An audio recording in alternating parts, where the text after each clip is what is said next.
మంత్రి శ్రీధర్ బాబు బంధువులు అక్రమ ఇసుక మట్టి రవాణా దందా చేస్తున్నారని మాజీ ఎమ్మెల్యే పుట్ట మధు మండిపడ్డారు.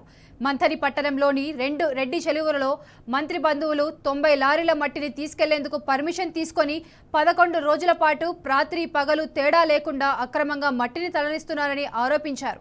ఒకే నెంబర్పై 2-3 ఇటుక పార్టీలను మట్టిని తీసుకెళ్లినట్లు ఆర్డర్ కాపీ ఇచ్చినారు. మట్టి మాఫియా మంత్రి ఎమ్మెల్యే దుద్దిల్ల శ్రీధర్ గారి తమ్ముడి నేతృత్వంలో కొనసాగుతూ ఉన్నది అని ఇప్పటికే చెప్పడం జరిగింది. అనేక విషయాలు నిజాలు చెప్తూ ఉంటారు.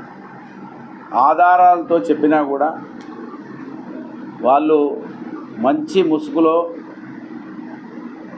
మోసాలకే మోసగాళ్ళుగా చలామణి అవుతూ ఉన్నారు. ఆ కుటుంబం, ఇద్దరు అన్నదమ్ములు అనేది ఇప్పటికే అనేక సార్లు చెప్పినాం.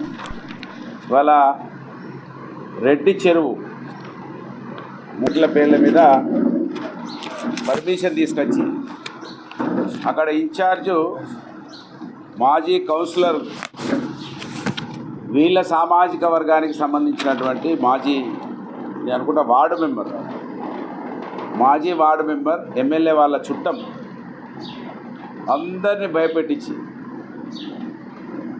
ఎవ్వరు కూడా మాట్లాడితే నేను మంత్రి గారి బంధువుని,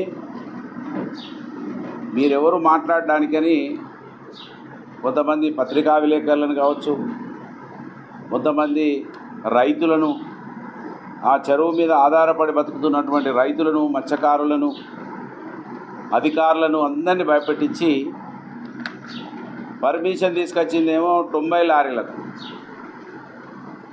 కొట్టిందేమో లెక్కే లేదుగా. అసలు మట్టి పెద్దపల్లిలో బంద్ అయిపోయి మంత్రి గారి తమ్ముని కోసమే కొత్తగా అసలు కలెక్టర్ గారు రూల్సే చేంజ్ చేసేసింది.